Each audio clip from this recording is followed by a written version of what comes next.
আল্লাহ সুবহানাহু ওয়া তাআলার ভালোবাসার যে সকল আলামতের কথা নবী আলাইহিস সালামের হাদিসে এসেছে, তার মধ্য থেকে আমরা চারটি আলামতের কথা আজকে উল্লেখ করবো ইনশাআল্লাহ বিইذنিল্লাহ।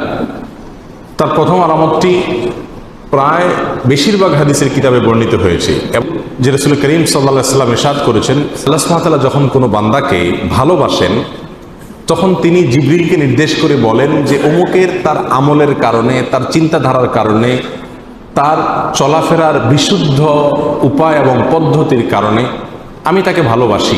আল্লাহ সুবহানাহু ওয়া তাআলা ভালোবাসাকে তখন জানিয়ে দেন, তখন তিনি জিবরিলকে নির্দেশ করেন তুমিও তাকে ভালোবাসো। তখন জিবরিল আসমানে ঘোষণা দেন যে আল্লাহ অমুককে ভালোবেসেছেন, তাই আল্লাহ নির্দেশ করেছেন ভালোবাসার, তোমরা তাকে ভালোবাসো। আসমানওয়ালারা অর্থাৎ ফেরেশতারা সকলে তার প্রতি ভালোবাসা প্রকাশ করেন। তখন আল্লাহ সুবহানাহু ওয়া তাআলা স্বয়ংক্রিয়ভাবে পৃথিবীতে যারা বসবাস করে তাদের অন্তরে ওই ব্যক্তির প্রতি ভালোবাসা সৃষ্টি করে দেন। বর্ণাকারী বলেন, আর যদি কাউকে আল্লাহ সুবহানাহু ওয়া তাআলা ঘৃণা করেন, অপছন্দ করেন, একইভাবে অর্থাৎ জিবরিলকে ডেকে বলেন আল্লাহ সুবহানাহু ওয়া তাআলা আমি অমুককে তার কর্মের কারণে তাকে আমি অপছন্দ করি, তুমি অপছন্দ করো। আসমানওয়ালারা অপছন্দ করে, তারপরে জমিনওয়ালা বা পৃথিবীবাসীও তাকে অপছন্দ করতে থাকে। এই হাদিস থেকে বোঝা গেল আল্লাহ সুবহানাহু ওয়া তাআলা যখন কাউকে ভালোবাসেন তার একটা আলামত হলো যে পৃথিবীতে বেশিরভাগ মানুষ বা সচরাচর তাকে যারা চিনে জানে তাদের সকলের ভালোবাসা তার প্রতি আল্লাহ সুবহানাহু ওয়া তাআলা সৃষ্টি করে দেন। নাম্বার 2, আল্লাহ সুবহানাহু ওয়া তাআলা যখন কোনো মানুষকে ভালোবাসেন, কাউকে পছন্দ করেন, সেটা আমরা কিভাবে বুঝবো? তার দ্বিতীয় আলামত হলো আল্লাহ যাকে ভালোবাসেন তাকে বিপদ আপদ দেন, তাকে মুসিবত দেন, তাকে কষ্ট দেন। এটা হলো একটা আলামত যে আল্লাহ সুবহানাহু ওয়া তাআলা ওই লোকটাকে ভালোবাসেন।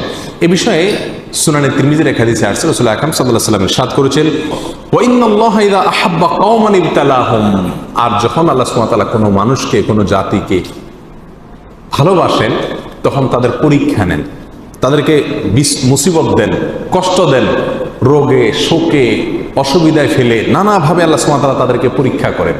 এই যে বিপদ আপদে ফেলে দেওয়া, এটা কিন্তু আল্লাহ সুবহানাহু ওয়া তাআলার ভালোবাসার একটি আলামত। ফামান রাদিয়া ফালাহুর রিদা ওয়া মান সাখাতা ফালাহুস সাখত, আল্লাহর এই দেওয়া পরীক্ষায়, কষ্টে যে ব্যক্তি সন্তুষ্ট হয়ে যায়, আল্লাহর ফয়সালাকে মেনে নেয়, ফালাহুর রিদা, তার জন্য আল্লাহর সন্তুষ্টি অবধারিত হয়ে যায়।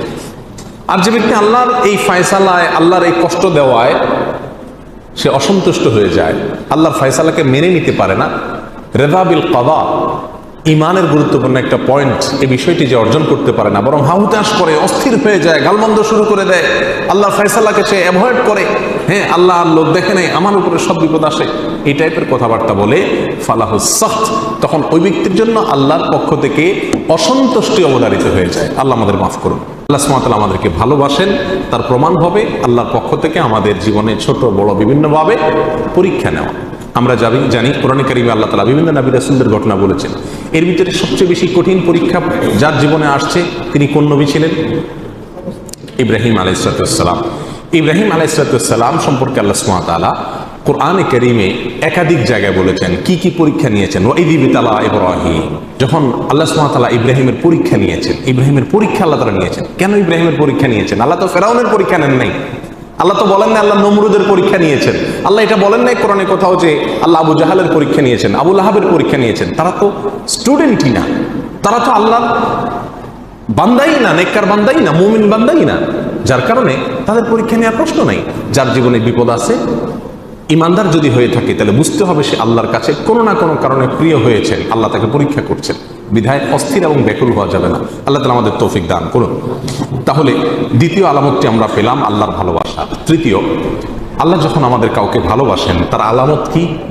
এটা বড় জটিল আলামত, বড় কঠিন আলামত। তার আলামত হলো আল্লাহ সুবহানাহু ওয়া তাআলা তাকে দুনিয়া থেকে দূরে সরায় রাখেন, দুনিয়ার সাথে মিশে হাবুডুবু খেয়ে একাকার হয়ে যাওয়া থেকে আল্লাহ তাআলা হেফাজত করেন। আমাদের অনেকে আমরা দুনিয়া চাই, পদ পদবী, অর্থ কড়ি, প্রভাব প্রতিপত্তি, কেনা চাই, আমরা সবাই চাই এগুলা, কিন্তু আল্লাহ সুবহানাহু ওয়া তাআলা কিছু মানুষকে ভালোবেসে এগুলো থেকে দূরে সরায় রাখেন। সে চাইলেও ব্যাটে বলে হয় না।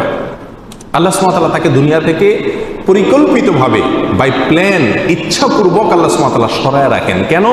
তার জন্য ওই জায়গায় গেলে ক্ষতি হবে। সে দুনিয়ার সাথে যদি মিশে যায় তাহলে সে ধ্বংস হয়ে যাবে। আল্লাহ সুবহানাহু ওয়া তাআলা তাকে বাঁচিয়ে রাখেন। এই প্রসঙ্গে সহিহ ইবনে হিব্বান, মুস্তাদরাক হাকিম, সুনানে তিরমিজি অনেকগুলো হাদিসের কিতাবে হাদিসটি বর্ণিত হয়েছে। রাসূল আকরাম সাল্লাল্লাহু আলাইহি ওয়াসাল্লাম বলেছেন, ইন্নাল্লাহা ইযা আহাব্বা আবদান হামাহুদ দুনিয়া কামা ইয়াহমি আহাদুকুম মারিদাহু আল মা লিয়াশমিয়া। তোমাদের কেউ, তোমাদের প্রিয়জনরা অসুস্থ হলে যেই রোগে পানি টাচ করলে অসুবিধা হবে তাকে যেরকম পানি থেকে তোমরা বাঁচিয়ে রাখো, আল্লাহ যখন কোনো মানুষকে ভালোবাসেন তার আল্লাহর ভালোবাসার মানুষটাকে আল্লাহ তাআলা দুনিয়া থেকে এরকম বাঁচিয়ে রাখেন।